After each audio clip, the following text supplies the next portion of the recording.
House from Tampa, Florida. This is my first time moderating a panel. Unfortunately, our moderator had to drop out, so we hope everything's okay with them. This panel is about, bear with me, it's the transformative power of the Muslim social web. This panel will discuss Muslims harnessing the power of the social web to affect dialogue and change. There is no doubt that the internet and social media have been transformative agents for major conversations and controversies within the Muslim community over the past few years. With these tools at our fingertips, everyone has the power to give their voice a platform. From Muslim Twitter to blogging to digital storytelling, the speakers will explore the current digital cyberscape and best practices to use these tools to revolutionize discourse and propel our community forward. So our speakers today are Eman Hassaballa. Give her a round of applause, please.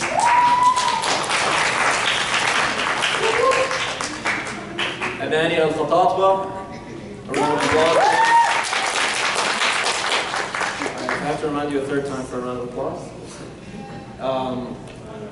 Aman and Sabina Khan-Ibarra.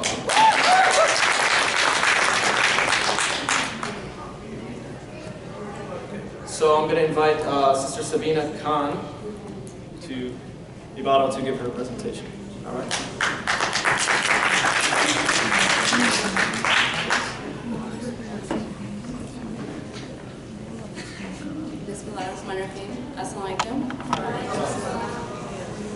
My name is Sabina Khan-Ibarra, and I am the founder and curator of Muslim Montage. I'm also the member development chair of Muslim Art.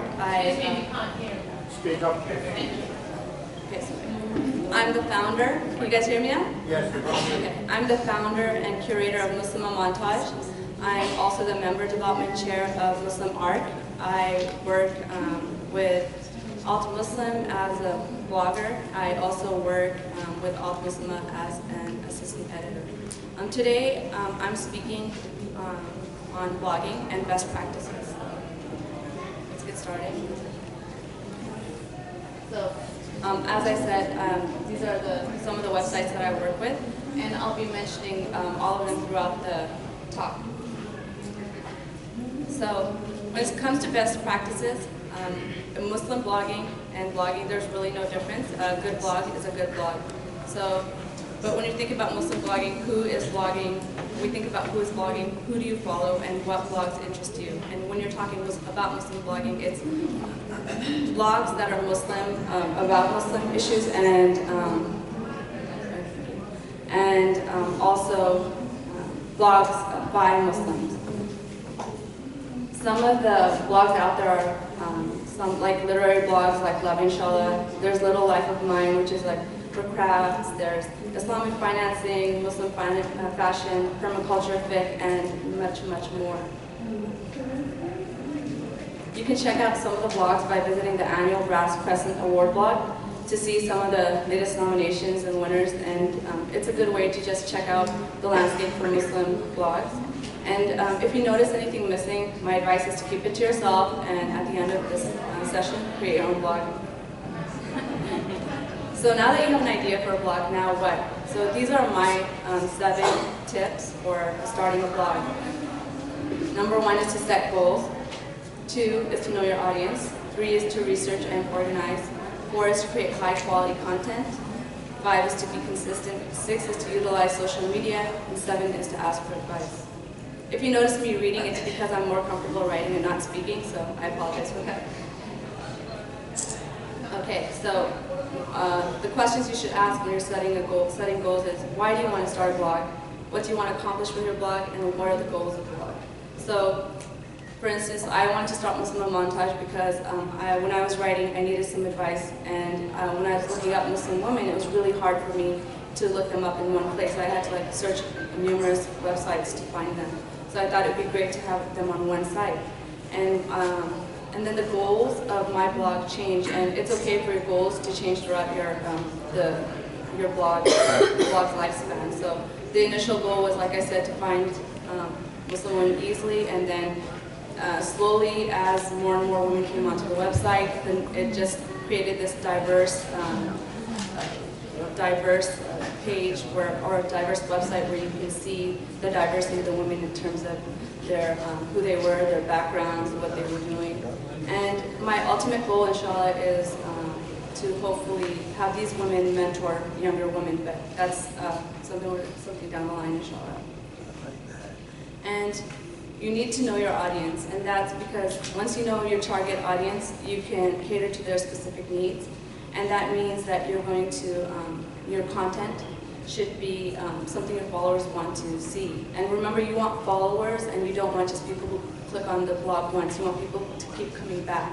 So that means you're going to have to tailor your content, like your posts, your images, your podcasts. Number 3 is to research and organize. And that means you have to do your homework. It's brainstorming ideas, outlining, and thinking of a structure, thinking about what you want on your website.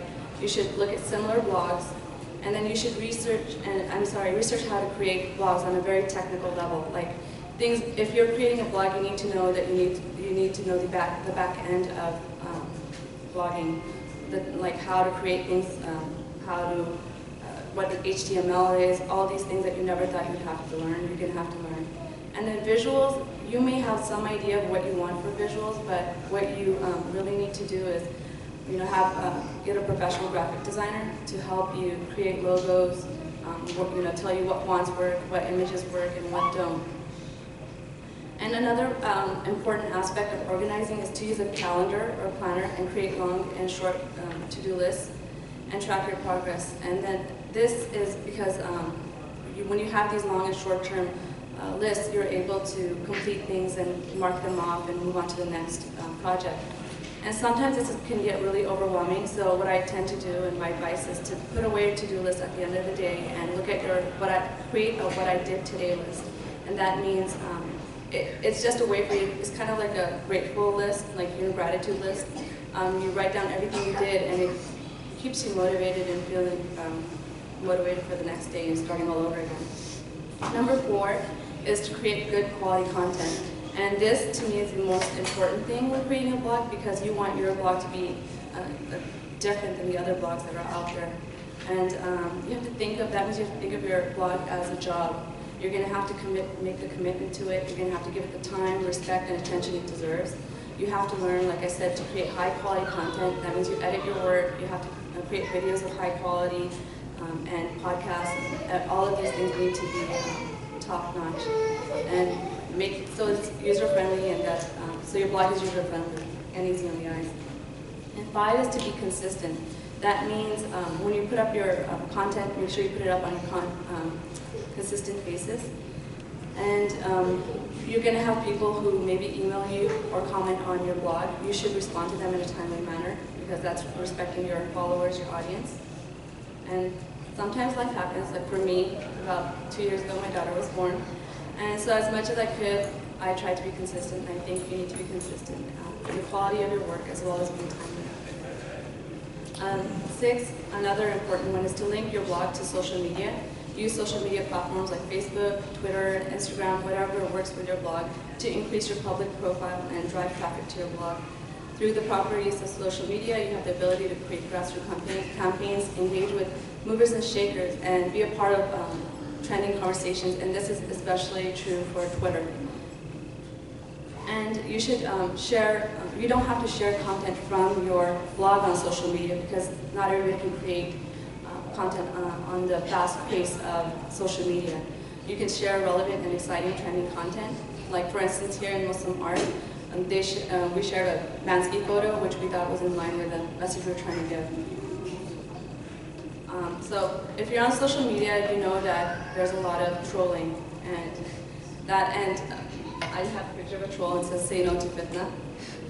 And so what is a troll? A troll is a person who sows discord on the internet by starting arguments or upsetting people by posting inflammatory or off-topic messages in an online community. This is from Wikipedia.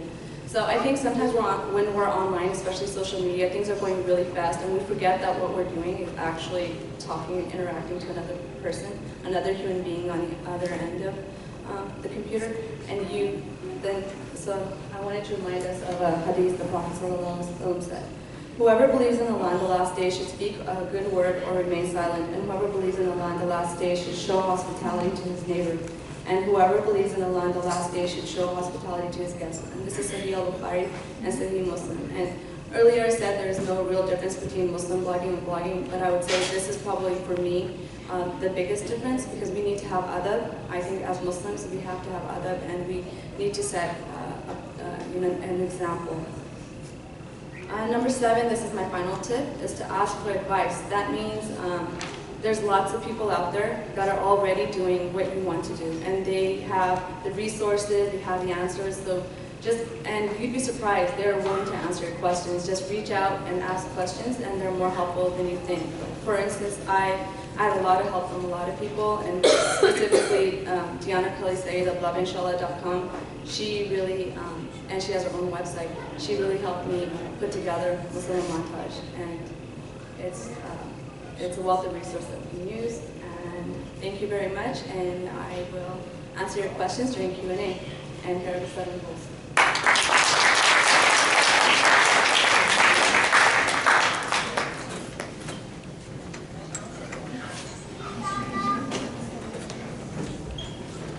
And because I know she won't say anything, Sabina's actually featured in a really great book called Faithfully Feminist.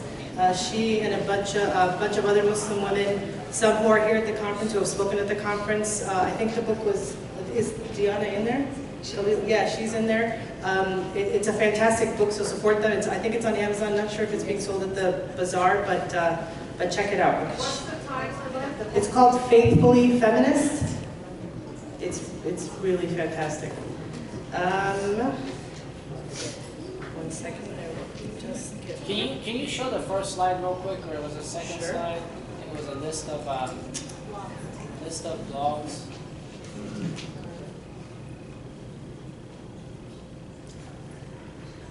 The one after this one.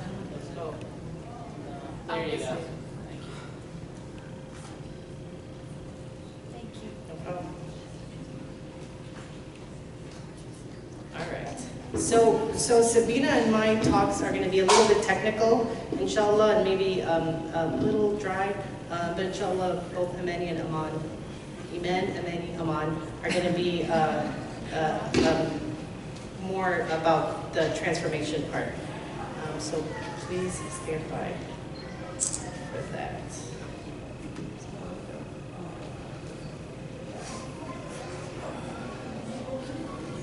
So sorry, we have technical issues always when we don't want them.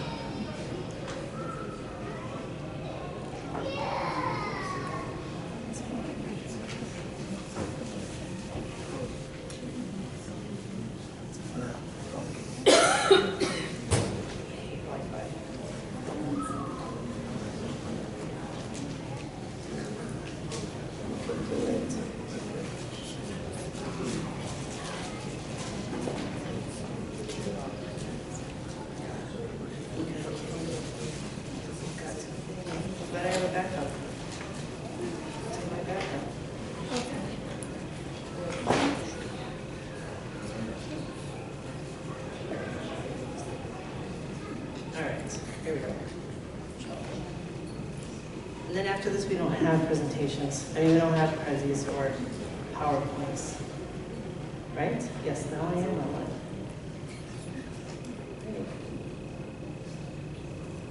Reconnect.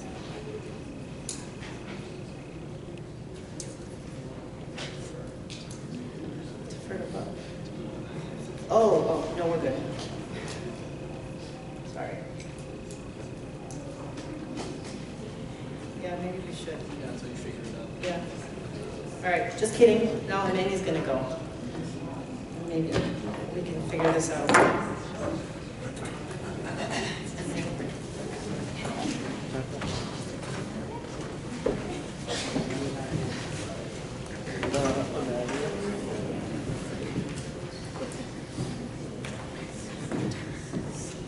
Assalamu alaikum. No technical difficulties here, you guys. You get to enjoy just me talking to you. So actually, all right, I guess I'll start off with my introduction. My name is Al-Khatahtbeh. I'm the founding editor-in-chief of MuslimGirl.net. Muslimgirl.net is an online magazine for Muslim women, written by Muslim women, particularly those living in Western societies. And the goal of it is to cultivate a narrative for Muslim women and get our voices out there into the mainstream discourse on issues relevant to our lives. Because I'm sure everyone in this room can tell that those voices have been marginalized very systematically over the past decade. And that's something that we're trying to push back against. I started Muslim Girl when I was 17, when I was in high school. And this past year, it's become the most popular blog in the country for Muslim women.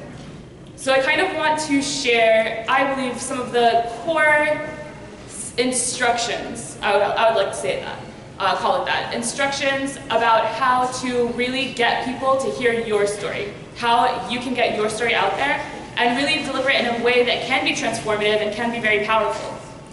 And for me personally, so I'm 23 years old. I just graduated college last year, and one thing that I always really hated to hear was professors telling me to put my phones away, or like for all of us to put our phones away, because they're kind of like our tool. They're the most powerful tools that we have. They fit in our pockets. And now that I have the opportunity to kind of lead these types of spaces, I want to use it to tell you guys something that I wish that was told to me. I want to ask everyone to actually take out your phones. I know many of you have them out already, right? So is that cool? Can everyone have out their phones for me? I have a quick activity that I want you to do with me right now. I'm going to do it along with you. So, iPhone, pull up your web browser, whatever that may be. For me, it's Chrome because Google is superior. Open it up. Everyone on their web browser? All right. So I want you to go to images.google.com.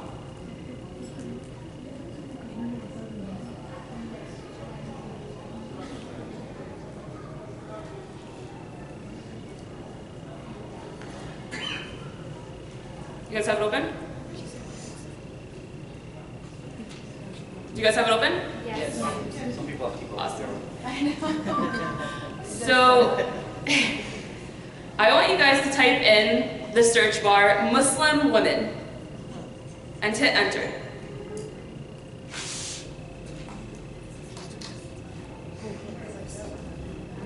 Wow. Wow. So, I don't know about you, but my phone's looking a little bleak, right? For those of you who don't have your phone out or can't see, Here, I can. Wow. Can you see? Yes. now compare this image to the Muslim women you're sitting among right now. Do we really look like this? Is this room really reflective of this type of image? Yes? No? No? I don't think so, right? So this is kind of the mainstream image that has been churned out about Muslim women in particular. And this image is also reflective of Muslim men. We know that they're connected. We know that Muslim women's narratives have been hijacked in order for Western political agendas to be able to say, look at the way Muslim men are treating their women. They're backwards, they're barbaric, they don't know what they're doing. We need to go overseas, we need to rescue these women. And as a result, we've seen horrible, horrible wars in just the past decade and a half alone that have cost millions of casualties in the Middle East, in Muslim countries around the world. So one way that we can fight back against this and change that image that we see on Google Images is by harnessing one of the most universal attributes we have, and that is our stories, right? So stories humanize us. They make us more relatable. And most importantly, everyone's story is different. So one way for us to diversify those search results is by showcasing the variety of experiences that Muslim women have, that we don't all have a shared experience, that we all have very different lived experiences, that we all come from different walks of life. And that's why it's really important for step number 1 in storytelling, to preserve your voice. So it's exceptionally important for you to be able to stay authentic and genuine to your lived experience. If you go on muslimgirl.net, you'll see that we have every possible type of experience that has been submitted to us or that we've been able to harness or capitalize on. We've allowed them a space on Muslim Girl, unapologetically, because we wanted to make it more reflective of the community, right? We didn't want to put it into this cookie cutter type of template where all Muslim women are, you know, they don't curse and they talk like this and they all practice a certain way. We wanted to show that no, our experiences are different, and in doing that, it kind of changes people's perceptions of Muslim women, that they're not being forced to acquiesce to a certain set of expectations or standards within Islam or from the Muslim community. Very recently, actually, I had one reader of ours reach out to me, and she said, you know, this is just a question out of curiosity. I'm not really trying to say anything one way or another, but I noticed that on Muslim Girl, in some of your articles, there are curse words. And with Muslim Girl gaining visibility right now, this is a really big form of da'wah. So do we really want to portray ourselves in this way? And it was definitely a very valid question, and one that we also have thought about a lot in the editorial stages of what we publish on the blog. For us, we decided to be very conscientious of preserving the authentic voice of the Muslim women who write and submit to us. So we all have different experiences, different levels of anger that we feel from those experiences, different level of emotions that we get and that we're entitled to. One important way of preserving that voice is by allowing room for different forms of expression. So we don't believe that these stories should be censored or that Muslim women's voices should be manipulated in order to be more satisfying to the public. And in doing that, I think that it's very important for us to maximize our da'wah by showcasing that we are real human beings, you know? Sometimes it is more effective when you talk to people in their tongue, in the way that they're gonna understand. And we see that a lot with our Muslim leaders today, when they get up on these podiums and when they're talking to the American public. Sometimes they'll throw in like a cuss word here and there, they'll talk in the dialect that they have, or they'll talk in the accent from whatever state they come from. And people respond to that because it's human. It's not a robot coming up here and talking to you in a certain type of way. Almost more important than voice even is number 2, which is delivery, the way we deliver that message. And I think that that's something that's very embedded within Sunnah and Muslim tradition.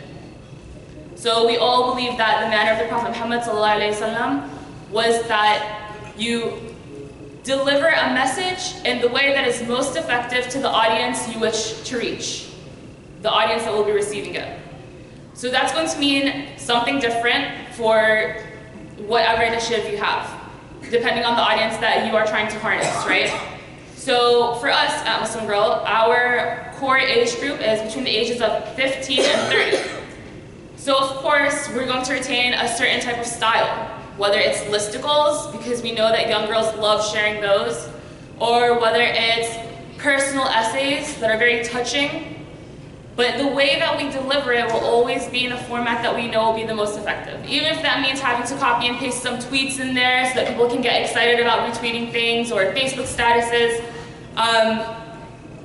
It's something very important for you to be conscientious of. And I think that when you have a very precise delivery and you really perfect it, that for us was a very pivotal moment with Muslim Girl. It's when we really got down to how we wanted to publish these blog posts on our website. And when we started shifting that, we started including like more listicles because we knew people would love to share them. We started making more profiles, interviews, because we knew that girls wanted to relate to other girls about their stories.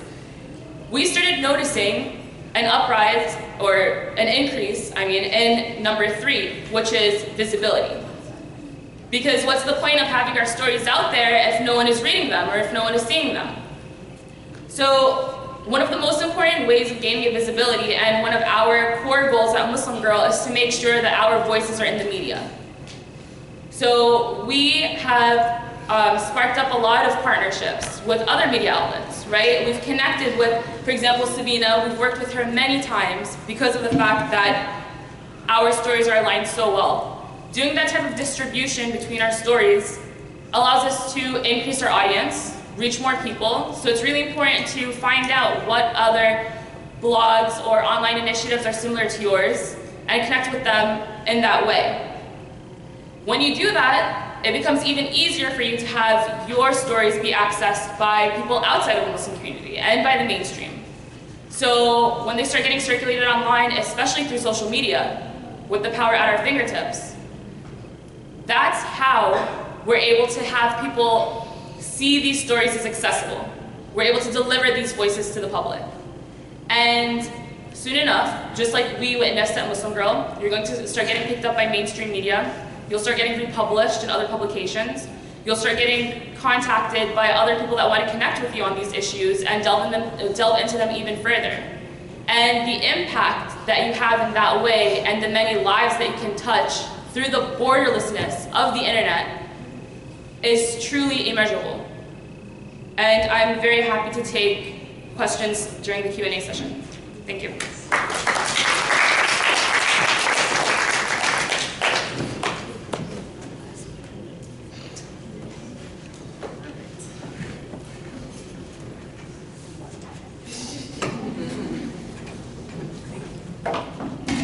SubhanAllah, that actually worked out better because I think I can piggyback off of what Amani is talking about.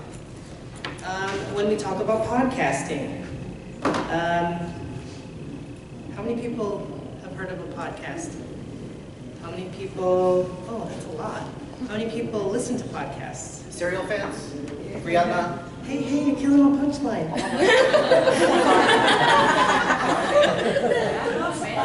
right, here we go. Finally, alhamdulillah. Muslims' voices being marginalized yet again. Yet again. Aman. At Amani. So I was watching I've been watching the Twitter feed, and thank you for your patience with the technical issues. I've been watching the Twitter feed, and some of you guys are tweeting, which is great. You even found Amani's name, you're probably already following her. I'm at Eman H-Ani with a Y and an E and one A. We have, totally. We have Muslim Montage with an H, right? And then Amanani at 1A, 1, and an I, Y-I. Anyway, so I'm ready and set up. And is this okay? Even though I know it's pink, but whatever. Oh, I need the paper. You're a computer. Yeah. Why do you need a paper? No, because I have to say, I have to write it. So you guys aren't reading what I'm saying. So basically, what's a podcast? It's audio on demand, and the technical sort of definition of it is a form of digital media that consists of an episodic series of audio or digital radio, sometimes video, subscribed to and downloaded through web syndication or streamed online to a computer or mobile device. And then the word is portmanteau, which is a fancy word of a mashup of pod and broadcast, meaning iPods. The word was coined in 2004 by somebody in a Guardian article. So how do you listen to podcasts? There are a bunch of ways to do it. One is to actually listen to it online. This is The Nerdist, which is a very popular podcast network that has a series of podcasts on it, and you can listen to it online. There are also apps where you can listen to, and these are a couple of, this is actually, WTF is one of my favorite podcasts, probably the one consistent podcast I listen to. And that's a podcast that's just its own app. And forgive me, I will not disparage Google, because there may or may not be a Google employee in the room. And I think there's a lot of Android users. But these are iOS apps, and I don't know a lot about Android, but so I can't really speak to that. But SoundCloud is also a place where a lot of podcasts are hosted, and they stay there, and there's also music and a ton of stuff on there. This one in the middle is called Stitcher. It's a podcast aggregator. It brings all the different podcasts together, and a lot of times if it's on the Purple podcast app, which is another thing that's sort of open podcast to people, which got installed maybe last year automatically onto iPhones. So it opened up the sort of the door to a lot of new podcasts. And then what's happening new, this is very new, they're going to be like the way HBO and Netflix pulls in podcasts and charges you money to listen to, like, say, the archives of Mark Maron's podcast. This podcast here in the corner, the little fox or whatever, because it used to be called Earwolf. It's a wolf. It used to be called Earwolf, is now called Howl. And there, for $3.99 a month, you can listen to thousands of hours of podcasts, including archives of a lot of the popular podcasts. So it's important to just know where you can get it. And then also you can always download an MP3 and then put it on your iPod if you still have an iPod, which I'm sure a lot of kids do. So just a few stats on podcasts, and before I start, I just want you to watch and see how the circles actually, like what actually happens with these pie charts. It's a lot of work to do these pie charts, so I need to get the most out of them. 49%, oh, fixed because of my pie charts.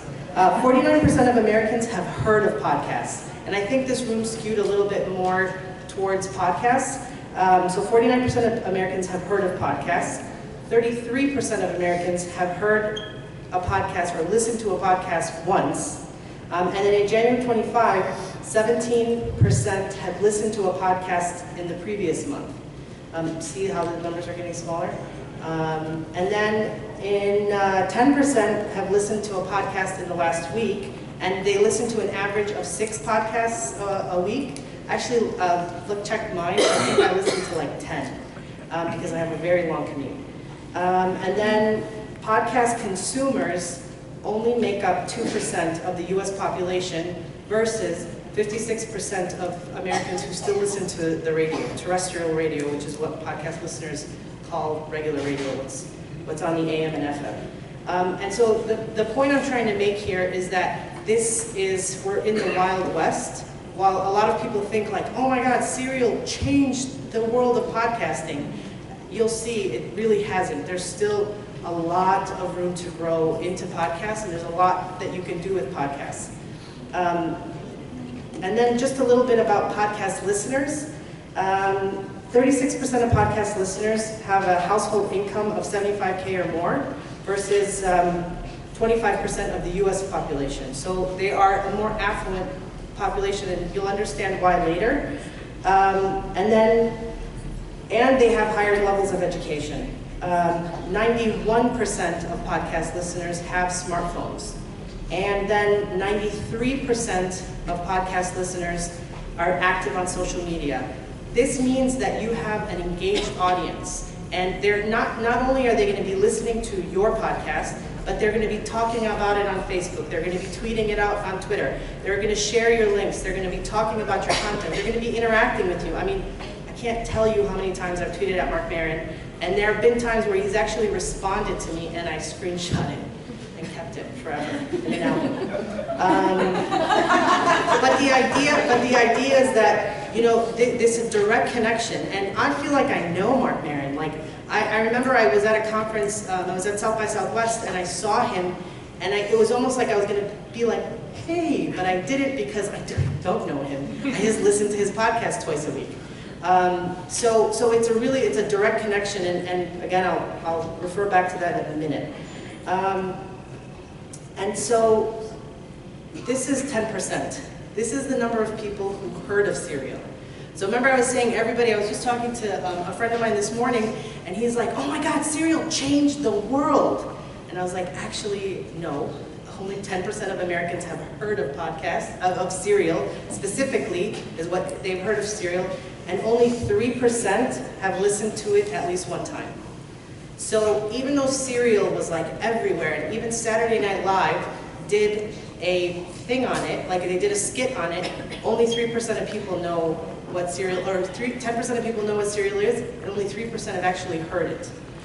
Because most people don't even know how to download a podcast or to get a podcast. I was talking to a professor of mine the other day, and I was telling him how, because I'm developing a podcast right now, I was telling him about that, and he goes, whoa, what's a podcast? So it's like, and this is a very educated person, but never ever heard of a podcast. So speaking of cereal, and this is kind of moving into the Muslim part of things, how many people have heard of cereal? How many people have heard the whole series? How many people think Adnan is innocent? Whoa! Sheesh. Well, I think he's innocent. And Allah subhanahu wa ta'ala, show the truth on the tongues of the people that are doing a lot of hard work to get him out of jail or prove that he did it. But because of cereal, I'm so jealous of people named Adnan and people named Rabia, because everybody can say their names now, and it's on the tongues of a lot of people. I mean, when I would get to work, every time we would get to work on Tuesdays or Thursdays, whenever it came out, we would gather around, we didn't have a water cooler, but if we did, we would gather around it and talk about what happened on cereal that morning. So that means that we all listened to it on the way into work, and from basically 9 to 10 o'clock in the morning, we would talk about what happened on cereal. And because of cereal and its huge popularity, we have now Undisclosed. But in talking about cereal, 10% of people have heard of it, 3% of people in the US have listened to it, and 68 million downloads, and this wasn't even very recent, this was as of earlier this year. 68 million downloads, but this is worldwide. So that's still a lot of people reached. So even if it was only 3% of the US population, if you do the math, because I can't, that's a lot of people with 330 million Americans. So based on that, we have Rabia Chaudhry and these, I forgot his name, I listen to it every week. But the two lawyers that are working on this, Susan Simpson and, what's the, Scott? No. Did I write it down? Oh, I have it, Colin Miller. I should look at my paper. Somebody said I didn't need paper. But anyway, so Rabia Chaudhry, who actually I wanted her on the panel instead of me, Rabia Chaudhry, Colin Miller, and Susan Simpson, who these two people actually, Colin Miller and Susan Simpson, were just doing the work on their own. Susan Simpson is uber nerd. She went in and she looked at all the cell phone tower things, and she wrote these very long, that I did not read, very long pieces on the cell phone tower, and that's actually what might exonerate him if you've been listening to Undisclosed. And I actually talked to Rabia, and she told me that 29 million downloads so far. Now think about it. This is one story of one person who happens to be a Muslim, and I'm going to get back to that later, and not only have 29 million people, or 29 million downloads, have been in people's ears for the last, I think it's been 8 weeks, and it's, no, actually 16, but it's been 8 or 10 podcasts, and it's riveting. It's actually not that bad, I love it. 29 million people, but they've raised over $60,000 for his fund. And that's the potential, right? This is the goal, right? If you can get $20,000, which is said you can get up to $20,000 per podcast in advertising, this is actually doing the kind of work that needs to be done. Helping people, and not only that, Rabia told me that they're gonna continue the work. So after they're done with Adnan's case, they're gonna continue finding cases, because as they were talking, if you listen to the podcast, there is a ton, the system is broken, and there are a ton of innocent people who are There are a ton of innocent people who are in jail who need to be exonerated, and so they're going to continue their work, and this may be their life's work, and she's a Muslim. And a very, very quick honorable mention, because I'm actually replacing Zaki Hassan, who was supposed to give this talk. He has a movie review website called Zaki's Corner. He also has a podcast called Diffuse Congruence, where they talk to Muslim leaders all the time. It's supposed to be really good. And he also has a movie film podcast with his two friends, who's a lot of witty banter. And there are a ton of Muslim podcasts out there, or Muslims who make podcasts. There's the Good Muslim, Bad Muslim podcast. And then I went to go do a search, because I don't really listen to Muslim podcasts, at least not yet. But if you look at, this is just the popular podcasts under the category Islam on iTunes. This is just the popular. So see those letters up there? Those are all the podcasts that are out there. And I saw Aman Khan's name out there. I can't really see it, but there's a ton of people who we know who are putting their content out there and reaching audiences that they would have never reached at an ISNA conference, which is part of the kind of awesomeness. So just some of my final thoughts about podcasting. It really, and this is actually, Zeki told me to tell you guys this, is that podcasting allows individuals to own their own narrative in a way that bypasses the gatekeepers who have traditionally determined what does and does not enter into mainstream discourse.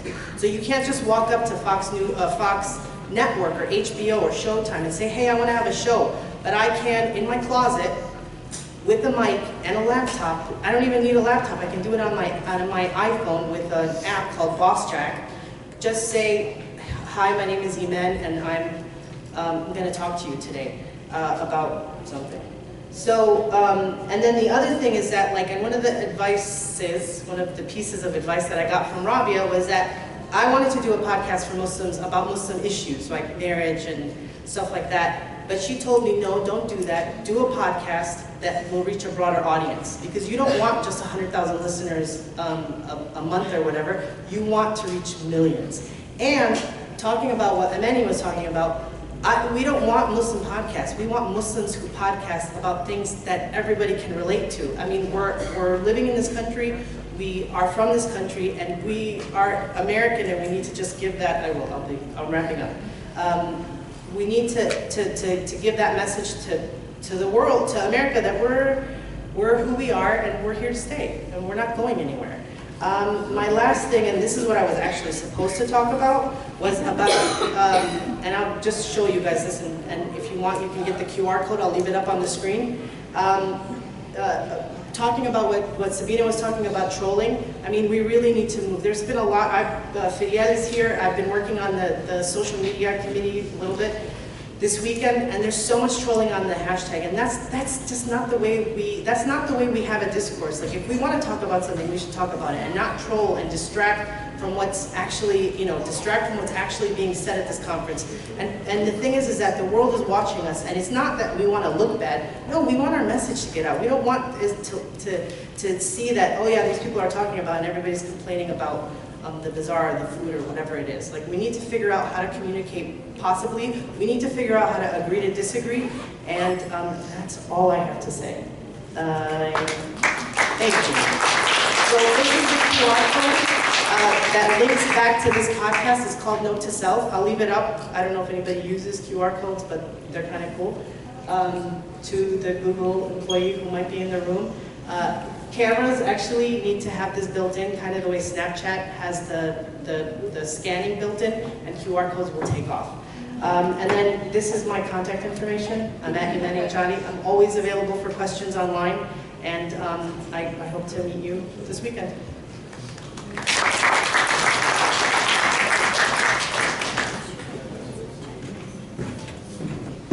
Right, I got the Burger King microphone. All right, let's do this. Okay, so my name is Aman Ali. I'm a stand-up comic and a storyteller based in New York City. But I originally grew up in Ohio. And to give you guys a little bit of background, where I grew up in Reynoldsburg, Ohio, I was literally the only non-white person in the entire school.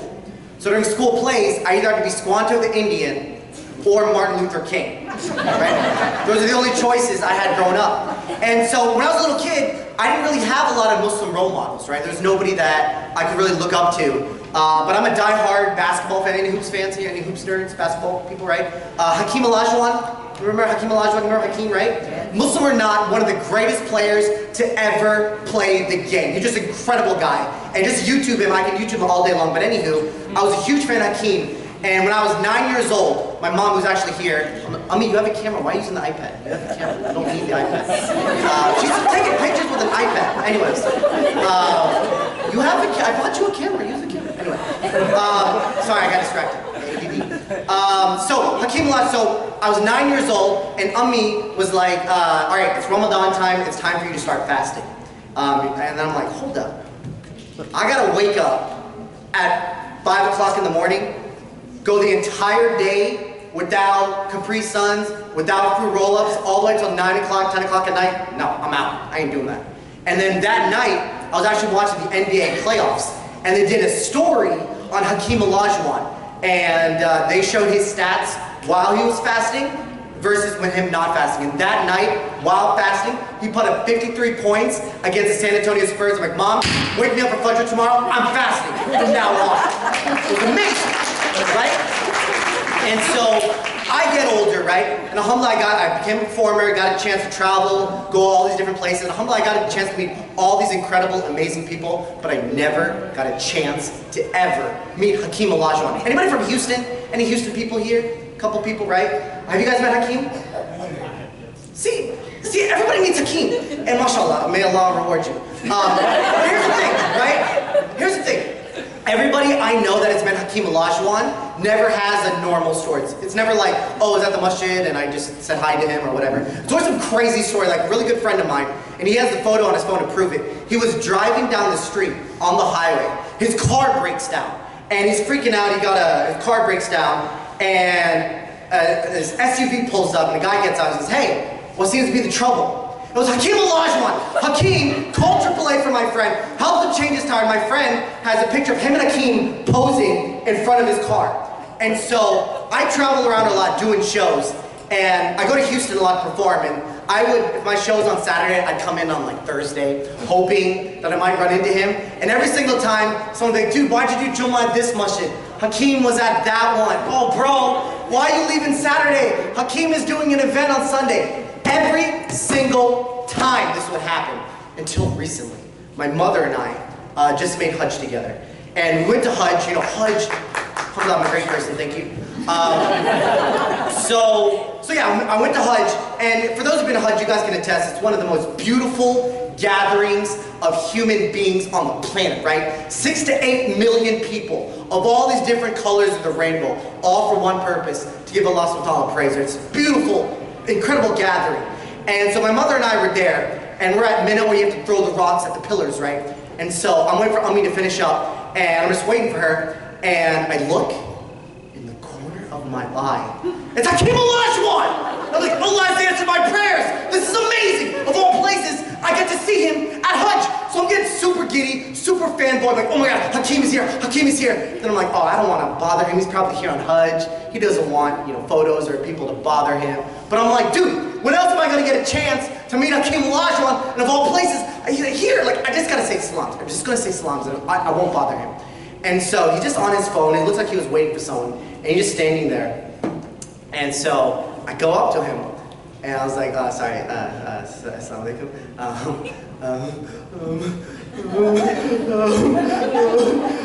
I just want to tell you that I grew up in Ohio, and people used to make fun of me for being Muslim and make fun of me for who I was, and I used to be so ashamed of who I was, but hearing your story and seeing your story and you just being so awesome at what you do just gave me so much pride to be a Muslim. And I grew up and I came older, and I don't know if I would do half of the things if it wasn't for you. And I know this sounds so crazy coming from a total stranger, but I just wanted to tell you that I love you. And I just wanted to thank you so much for everything.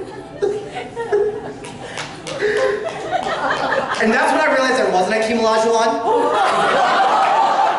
It was just some tall Nigerian guy. And so, that's a true story actually. So anyway, fake tears.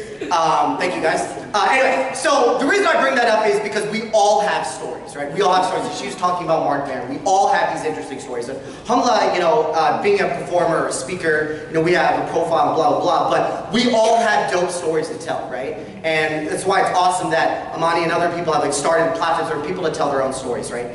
Because I strongly believe that you may not understand who I am or can relate to what I'm going through, or you may not understand my pain, but Allah subhanahu wa ta'ala gave us the same kinds of organs. We all know how to feel pain, right?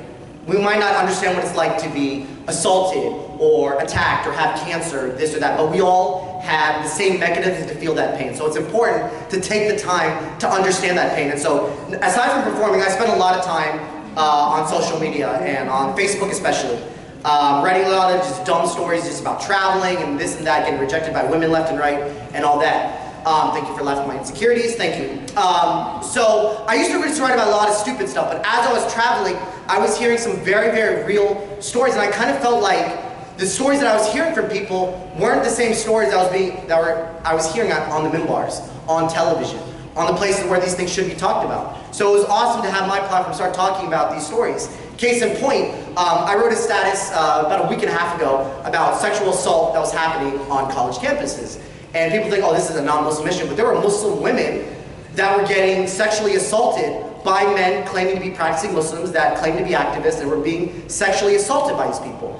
And I said, as Muslims, like, why are we doing these like whack like Islamic awareness weeks that is some uncle that comes in and does a talk on Islam 101 and then your cookie cutter fastathon and then this. I'm like, why are we talking about issues that are really affecting us? I'm not saying it's not important, but like, why are we really talking about these issues? So I just wrote a status about it, and this one sister messaged me and she wrote a status, she commented as well, she's like, yeah, I was sexually assaulted in Boston and I was trying to get the MSA to talk about it, but everyone has like turned me away. I'm trying to like bring awareness to it, but nobody wants to talk about it.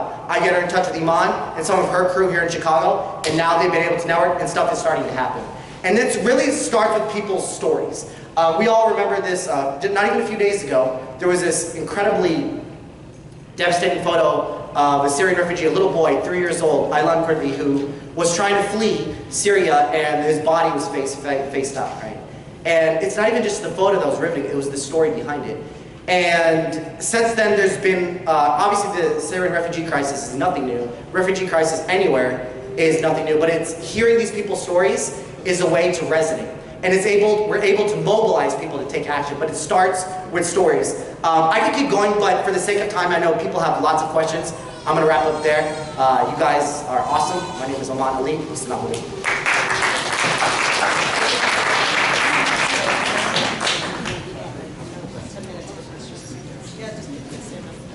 Aman, you can see LeBron in Akron, Ohio. This is true. LeBron's not Muslim. So? Okay, so we're going to start Q&A. If you'd like to ask a question, you can just maybe stand up and walk up to the front. We're going to go a little bit over time. Some of the speeches went a little longer than expected, so we're going to go a little longer, maybe about 5 or 10 minutes. So if you have a question, you can walk up here and ask. Does anyone have a question? No? First, I want to salute you guys for what you do because I think it's a big. Can you speak up a little bit? I think the next generation of Muslims, they're going to need outlets outside of them, and the outlets that you guys are providing is definitely going to be the next wave. And I really thank you guys for that. I just had a question for the Muslim girl blogger. I'm a parent, I have 2 girls. Obviously, making their issues being understood by someone outside their parents is probably what they're going to need as they grow up, and I understand that.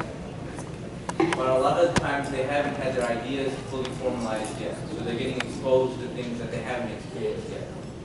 And as you're growing in your, I guess the way your content is being developed on Muslim Girl, like as a father, they're going to look at whatever is being produced out there, and they may make a judgment call on cursing, for example.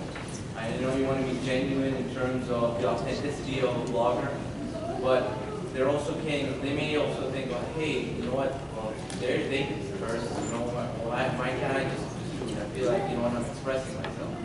So there's a fine line as to where the content moves forward. I think, you know, maybe if you have, and there also we have role models on in terms of fiction, in terms of for women as well as men, in terms of the direction of where that goes. So that's just a comment on the question. Sure, I really appreciate that, thank you. What's interesting about Muslim Girl is that I think that, subhanAllah, it's really become a chronicle of the experience and the development of Muslim girls / women's evolution in their identity. So me and my friends, we started it when we were 16, 17 years old. And it kind of grew with us over the years. So we started out blogging about our experiences as high school students, what we were going through after we came home from the masjid, etc., etc. When we got to college, we started becoming exposed to feminist literature. We started reading Bell Hooks, Audre Lorde, and you can literally witness the content on the website, everything's still up from 2009. Start developing more into more critical analyses of our lived experiences. When we graduated college and we all went our separate ways and entered the professional world, you can also see that start reflecting in the content and the way that we've tried to harness more mainstream outlets to get our voices out there and really deliver our message. So I think that it's imperative to the nature of our website, of our growth, of inshallah your daughter's evolution and the way that they choose to develop as young Muslim women and really cultivate their identities, for us to allow room for that growth, right? So for us, we don't sponsor any type of interpretations, any type of ideologies. We literally just remain core to the Quran and Sunnah, and we let everything else, like all the other chips fall as they may. And in doing that, we try to be more inclusive, right? Because a lot of times we feel that these Muslim spaces that we do have available to us are, they reject young voices, or we feel like we don't fit in with them. And because of that, a lot of young Muslims are turning away from those outlets. So we don't want to see like our Muslim daughters going to like other outlets that could be even more detrimental or harmful to them because they feel like they are alienated from what they do have available to them. So by us providing the outlet and that space, that freedom of expression, inshallah we're hoping that it would do the opposite and actually bring them under this umbrella to be comfortable in becoming Muslim women who choose not to curse even when all of their peers choose to at school, because they're going to be confident in their identities. Or they're going to be able to take in the other perspectives of these Muslim women, the ways that they choose to express themselves, and also understand that it's acceptable and that they shouldn't cast judgment about it. So that's where we stand on these issues, and inshallah, Allahu A'lam, we hope that it's for the best. Thank you. And as a social worker, I just want to say that it's really important that, I'm not sure what your daughter's ages are, but that they're exposed to age-appropriate content. And this also then begs the request to create age-appropriate content that's going to be relevant to Muslim girls. And certainly, thank you very much for making this effort towards voicing voices of youth in America. I work with youth, that's my work, mentorship, and character development. And one of the elements that we look at always is the benefit versus the harm. We know that Allah subhanahu wa ta'ala has allowed those things that give us greater benefit than harm. I just feel that people in the public eye and with places or jobs like journalism or blogging do have a greater responsibility. And I do want to call that to your attention because it's not just an expression, but it is what that expression will mean to that person. If in my private life I curse, in my private life I do what I do, it's one thing. But if in a public forum I represent this becomes something that perhaps might seem as something acceptable or desirable for somebody who doesn't have that power yet. So I guess my warning to you would be to make avenues to really kind of make steps, right? So a 13-year-old is not seeing what a 23-year-old is seeing. The reality of it is parents don't control the internet. There's nobody. Nowadays, when a child wants to go and see something, they will. And certainly there is worse things, but we don't measure ourselves with what is worse and what is best. Thank you. I think that the emphasis on the way that Muslim women choose to express themselves is actually very reflective of the very core issues that we have within our community. Because there are much bigger issues at hand, and the fact that we are now emphasizing like tone policing of Muslim women and how they may put those messages across, that's extremely harmful. On our website, we talk about acid attacks. We talk about sexual assault. We talk about homophobia. We talk about so many other issues, domestic violence, Islamophobia, hate crimes that are targeting Muslim women and that we're at the front lines of being victims of.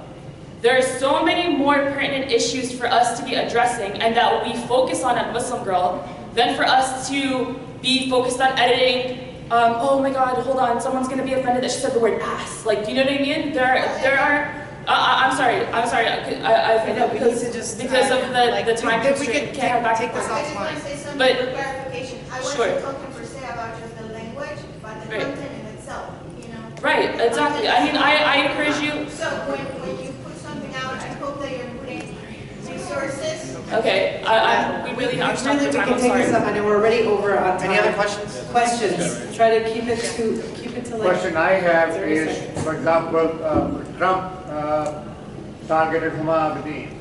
There are a lot of things going on, there's social issues, political issues. my generation is not tweeting, my generation is not on the new media. Younger generation is. How do we hold these people accountable? Next 16 months are going to be very critical. We need to get these guys to admit that there's nothing wrong with being a Muslim running for president. There's nothing wrong with Huma Abedin. This group needs to go in. What do we do? What can we do? How do we mobilize? I mean, back in the day, people used to need expensive film equipment, cameras, state-of-the-art editing suites, and this and that, but everybody has a cell phone, and everybody has a computer, and that's all that you need. And there's social media platforms to do it, and there's been some incredible social movements that have come as a result of just people just being frustrated and agitated. You know, one of the best examples of that in the news is the Black Lives Matter movement, right? There was a person, or many cases, of so many over-policemen of communities where African-American people were shot dead by police. And by using social media, they were able to continue to put pressure. And so you don't really need anything fancy. All you really need is a phone and a keyboard is really to do it. And so there's really no magic formula. You just have to get up there and say something. That's really all that it is, in my opinion. So if there's something like this, with the Trump thing, it's just bringing awareness to it. And we all have stories to tell, like I was saying, we all have stories to tell, and we all have the tools to do it, so there's really no excuses. I just wanted to add something to, I think it's an important conversation that's being had, but I find it somewhat frustrating when people try to place the responsibility for how, you know, our children are raised or what messaging they receive on others who are sharing genuine and authentic stories. And I think that this platform, if nothing else, should be a place to encourage. If you don't like what you see, go start something. And I don't say that in a dismissive way, but genuinely, if there's something that you don't like, create a new platform, put the messaging that you want out there on the internet. We're all able to do that. We all have the technology, so that's actually a really good point. I was thinking, I'm like, you know, a 13-year-old shouldn't be able to go see whatever content they want. They shouldn't be able to do that. Parents, I understand, but I'm saying, you know, computers shouldn't be left. I mean, I have a whole presentation on parenting and social media. Computers should not be in bedrooms. There should be, just like we don't let our kids watch 20 hours of TV, we shouldn't have them on their phones for 20 hours. One of my clients, her kids turn in their phones every night before they go to bed, and she charges them for them. So, you know, these kinds of things. Perfect universities. These are not perfect universities. They're not parents. My client is a single household parent and who lives in the inner city. But my point is that there are strategies out there that can protect kids from content. Do we have any other questions? Yeah. Before we wrap up, okay, this is obviously a conversation that, you know, people would like to have, but for the sake of time, we're already over time to attend this event. So if anyone has maybe one last question, not a comment, a question. We'll take it. This will be the last one because it's fine. Any questions?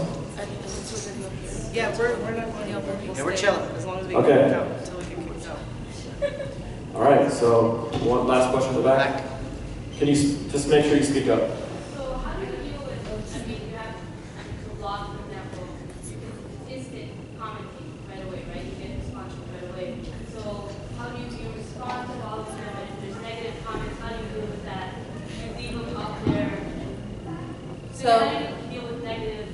For my specific blog, because what I do is put Muslim women's profile up, I don't like anyone commenting because I don't think that anyone should be commenting on a person's profile.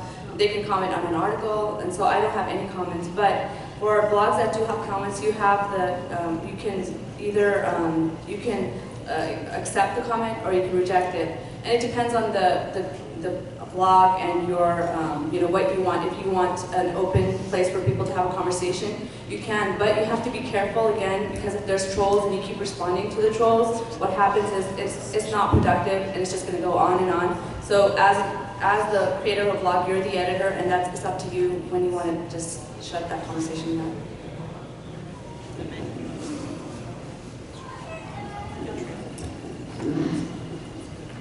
For us, we have a very open system with our comment section. So anyone can comment, and it's because we see the most effective discussions and growth happening within our comment sections.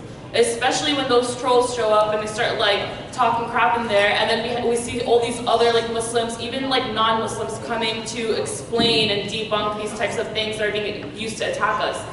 So we don't want to stifle any of that discussion. However, what we do reject is any personal attack of any of our writers, any sexism.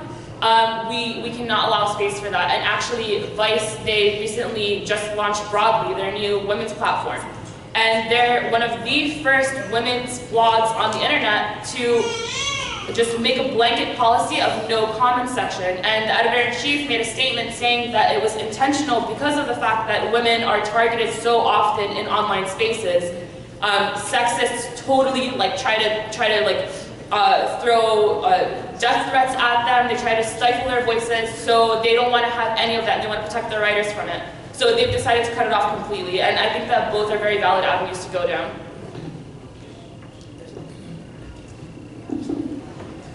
Okay, so if we just have a round of applause for our panel. There is nothing in this room after, so some of you that if you have any more questions, you can come up and speak to them privately. Sounds good. Thank you all so very much.